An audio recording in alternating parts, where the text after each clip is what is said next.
¿Sabías que los estudiantes italianos tienen ventajas sorprendentes para aprender español, pero también enfrentan desafíos específicos? Hoy descubrirás qué errores evitar para expresarte con más confianza y naturalidad en español. Al aprender español, muchos italoparlantes tropiezan con el uso correcto del pretérito y el imperfecto. En italiano, el passato próximo a menudo cubre ambos usos, pero en español debemos elegir cuidadosamente. Por ejemplo, al decir ayer fui al cine, usamos el pretérito porque hablamos de una acción puntual y terminada. Sin embargo, cuando era niño jugaba al fútbol todos los días requiere el imperfecto, porque describe hábitos o situaciones repetidas en el pasado.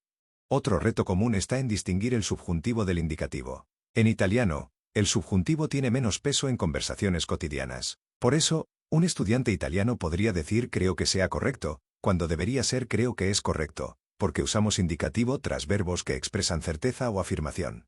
La pronunciación y la entonación también marcan diferencias esenciales. Muchos hablantes de italiano suelen tener dificultades con sonidos como la letra J, diciendo jugar casi como yugar, o la vibrante R, especialmente cuando está al principio de palabras como ratón.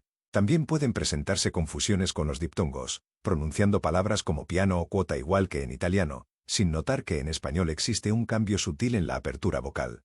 La entonación juega otro papel clave. En español, preguntas y afirmaciones tienen melodías claramente diferenciadas, algo que en italiano es menos marcado. Por ejemplo, una pregunta como ¿vienes mañana?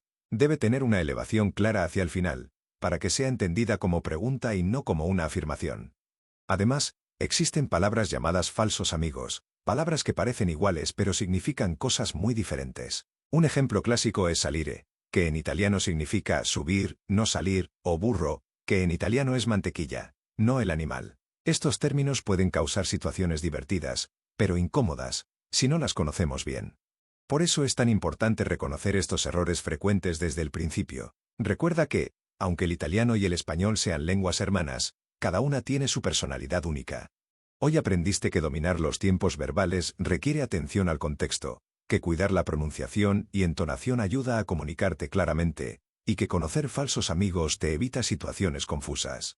Si quieres profundizar aún más, encontrarás en la descripción un enlace a un artículo detallado que amplía estos puntos con más ejemplos prácticos. Ahora piensa un momento. ¿Qué errores de este tipo te han ocurrido al hablar español? ¿Cómo podrías aplicar lo aprendido hoy para evitarlos? Cuéntanos tu experiencia en los comentarios. Nos encantaría escucharte.